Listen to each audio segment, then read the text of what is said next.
Sa gitna ng madilim at mapanganib na gubat ng Vietnam noong 1966, isang grupo ng mga sundalong Amerikano ang lihim na kumikilos.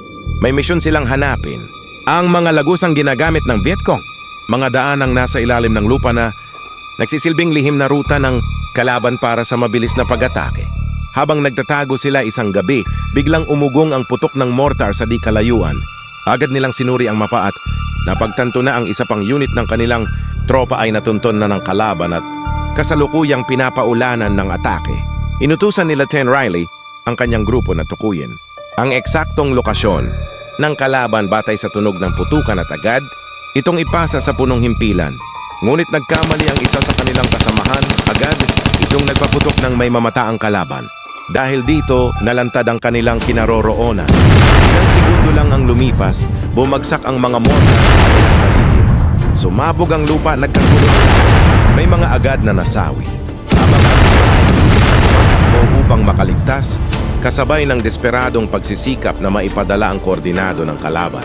Hiwalay sa grupo, si Private First Class Max Erickson ay naghahanap ng matatagpuan.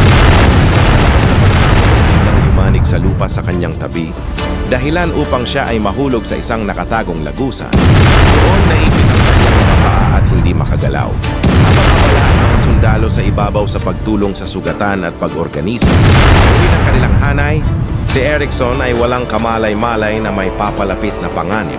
Sa makipot na lagusan, isang kalabang Vietcong ang dahan-dahang gumagapang palapit. May hawak na kutsilyo na nakasipit sa kanyang bibig. Sa huling sandali, napansin ni Sergeant Tony Mazurb ang nawawalang sundalo. Mabilis siyang kumilos at hinila si Erickson palabas ng hukay, eksakto bago pa siya maabot ng kalaban. Kasabay nito, isang sniper ng Vietcong na nakapwesto sa puno ang nagpapalit. Sa tulong ng tracer rounds, natukoy ng isa sa kanilang kasamahan ng posisyon. Sinamantala yun, Erickson at gumamit ng upang patamaan ng eksakto ang target. Ilang sandali pa, may isa pang kalabang lumabas mula sa hukay na may dalang machine gun, ngunit hindi ito nagtagal. Agad ito pinabagsak ni Mazurb. Kinabukasan, ang mga natirang sundalo ay umatras at bumalik sa isang baryo na kanilang pansamantalang tinutuluyan. Doon kapansin-pansin ang kakaibang asal ni Erickson. Mahinahon siya at magalang sa mga bata at sibilyan. Kabaligtaran ito ng kanyang mga kasama na puno ng hinala at tinitingnan ang bawat lokal bilang potensyal na kaaway. Habang pinipilit ng iba na manatiling matigas at mapagbantay, si Erickson ay kumakapit sa kanyang konsensya, pinipiling maging makatao sa kabila ng digmaan. Kalaunan, nagtipon ng grupo. Pinaalalahanan sila nina Sergeant Brownie at Sergeant Mazurb na ang pinakamahalaga sa kanilang sitwasyon ay ang pagsunod sa utos. Walang tanong, walang pag-aalinlangan. Malapit na raw ang kanilang pag-uwi, kaya kailangan nilang manatiling disiplinado. Ngunit hindi nagtagal, biglang sumiklab ang putukan. Mula sa mga damuhan, lumabas ang mga Vietcong kasama ang ilang lokal na tumutulong sa kanila.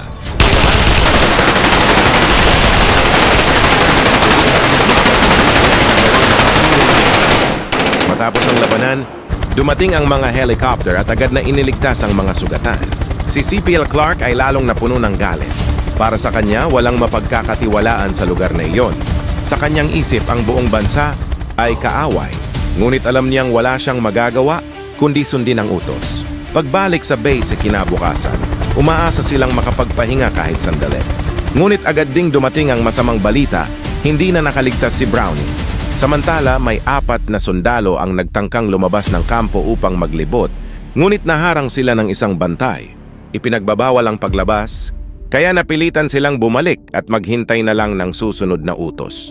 Habang abala ang lahat, ipinakilala ni Mazurb ang bagong miyembro ng grupo, si Private First Class Antonio Diaz, kapalit ng yumaong si Brownie. Ipinaliwanag niya ang susunod nilang misyon at ruta. Ngunit may isang bagay na ikinagulat ng lahat, aalis sila ng mas maaga. At hindi lang yon. May balak silang pumunta sa isang kalapit na baryo upang dukutin ang isang babae. Nabigla si Erickson sa narinig. Hindi niya matanggap ang ganitong klaseng plano. Kinausap niya si Clark, iniisip na baka biro lamang ito, isang masamang biro. Ngunit habang lumalalim ang gabi, nagsimulang kumilos ang grupo. At doon niya napagtanto, totoo ang lahat. Naglakad ang grupo papasok sa isang tahimik na baryo upang ipagpatuloy ang kanilang operasyon. Pinangunahan ng leader ang mga tauhan, isa-isang sinusuri ang bawat kubo, tila may hinahanap na partikular na tao. Sa huli natagpuan nila ang isang dalagang Vietnamese. Kahit nagmamakaawa ang pamilya nito, walang awang kinaladkad siya palayo ng mga sundalo. Agad na kumalat ang takot sa buong baryo. Sumisigaw at lumuluha ang mga kamag-anak ngunit walang nakinig. Sa gitna ng kaguluhan, nakasaksi si Erickson ng isang karumaldumal na pangyayari laban sa kapatid ng dalaga, isang bagay na hindi niya inakalang magagawa ng kanyang sariling mga kasama. Gayunpaman, matapos ang lahat, ipinagpatuloy lang ng grupo ang kanilang misyon na parang walang nangyari. Hindi napigilan ni Erickson ang sarili at hinarap ang kanilang pinuno, iginiit na mali ang kanilang ginawa. Ngunit malamig lamang itong tumugon at binaliwala ang kanyang mga salita. Sa halip, pinapunta siya sa pagbabantay habang ang iba ay tila walang pakialam, tinatrato ang sitwasyon na parang laro lamang. Habang nagpapahinga ang grupo, sinubukan muli nilang lapitan ang bihag. May isang sundalong gustong mauna, ngunit naputol ito nang may mapansin ang isa pa sa mga palumpong. Agad itong nagpaputok, ngunit napag-alamang isang hayop lang pala ang gumalaw. Sa kabila nito, muling sinubukan ni Erickson na kumbinsihin ang kanilang pinuno na itigil na ang ginagawa nila. Upang bigyang katwiran ang kanilang aksyon, inangkin ng leader na kalaban umano ang babae kahit walang patunay. Malinaw kay Erickson na ginagamit lamang ito bilang dahilan upang patahimikin ang sinumang tututol. Ramdam niyang kung ipagpapatuloy pa niya ang pagtutol, maaari rin siyang baliktarin at ituring na kaaway. Pagkatapos magpahinga, dumiritso ang grupo sa paglalakbay. Sa kanilang paglalakbay, nakakita sila ng isang lumang kubo sa gitna ng kagubatan. Habang ang iba ay nagbabantay sa paligid, sina Erickson at ilang kasama ay nag-ayos ng loob. Dito niya napansin na may ilan pa ring hindi sang-ayon sa ginagawa ng grupo. Isa sa kanila si Diaz na lihim ding tutol sa pagmamalupit. Nagkaunawaan sila ni Erickson at nangakong susuportahan ang isa upang maiwasan ang mas malalang gawain. Samantala si Erickson ay nagpakita ng kabutihan, inaalagaan niya ang bihag at tinulungan itong gumaling sa mga sugat. Ngunit hindi nagtagal, muling nagtipon ang grupo. Iminungkahi ng leader na pilitin ang babae upang magsalita at doon lalo pang lumala ang sitwasyon. Mahigpit na tumutol si Erickson na nagdulot ng tensyon sa pagitan nila. Sa mata ng kanilang pinuno, isa na siyang hadlang. Umaasa si Erickson na kakampi niya si Diaz. Ngunit sa huling sandali, pinili nitong sumunod sa iba. Dahil dito, ipinadala si Erickson palayo upang hindi makialam. Sa kanyang pagkawala, nagsimula ang pananamantala ng pinuno sa kawawang dalaga at sumunod ang iba. Sa kabila ng lahat, nanatiling matatag si Erickson sa kanyang paninindigan. Hindi niya kayang makiisa sa ganong kalupitan, kahit wala siyang magawa upang pigilan ito. Kinabukasan iniwan ng isang sundalo upang bantayan ang babae habang ang iba ay nagpatuloy sa misyon. Nakakita sila ng mga armadong kalaban at agad na iniulat ang kanilang lokasyon. Samantala napilitan ang bantay na ipasa ang tungkulin kay Erickson. Nang maiwan silang dalawa, nagpasya si Erickson na tulungan ang babae. Kinalagan niya ito at pinakain. Ipinakita ang kabutihang matagal nang nawawala sa sitwasyon.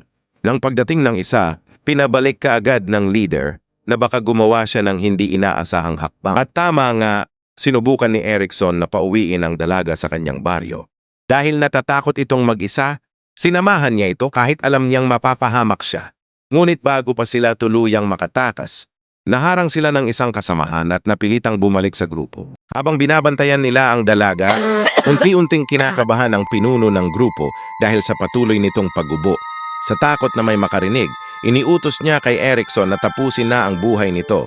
Tumanggi ang binata, kaya direkta nitong pinaputukan ang kalaban. Sa huling pagsubok na iligtas ang dalaga, hindi nagtagal sumiklab ang putukan. Sa gitna ng labanan, iniwan si Erickson ng kanyang mga kasamahan at umatras sila sa nakaposisyon. Samantala, sinamantala nito ang kaguluhan at sinaksak ang dalaga. Ngunit hindi pa rin ito agad nalagutan ng hininga, bagay na lalong nagpasidhi sa tensyon. Sinubukan ni Erickson na pigilan ang kalupitan, ngunit muling iniutos ng pinuno na wakasan na ang lahat. Sa takot na maparusahan, napilitan ng grupo na tuluyang kitilin ang buhay ng dalaga. Agad silang tumakas, iniwan si Erickson na mag-isa. Mula sa kanyang kinatatayuan, nasaksihan niya ang pambobomba ng kanilang grupo. Makalipas ang ilang araw, nagising si Erickson sa isang ospital ng militar.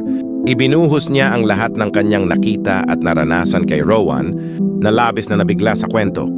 Hinikayat siya nitong magsumbong sa mas nakatataas, kaya nakipagkita siya sa kanilang opisyal.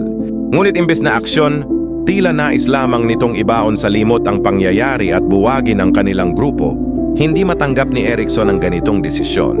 Sa muling pagkikita nila ni Rowan, inilabas niya ang kanyang galit at pagkadismaya. Sa gitna ng kanilang usapan paulit-ulit, silang naaabala ng isang bagong sundalo hanggang sa ito'y kanilang napaalis. Ilang sandali lumipas na, yumanig ang paligid sa isang malakas na pagsabog. Napag-alaman nilang naapakan ng nasabing sundalo ang isang nakatagong landmine at nasawi. Dahil dito, lalo pang bumigat ang loob ni Erickson at halos mawalan siya ng lakas ng loob na ilantad ang katotohanan. Sa pakikipag-usap niya sa isa pang opisyal, nalaman niyang batid na ng pamunuan ang nangyari, ngunit piniling manahimik.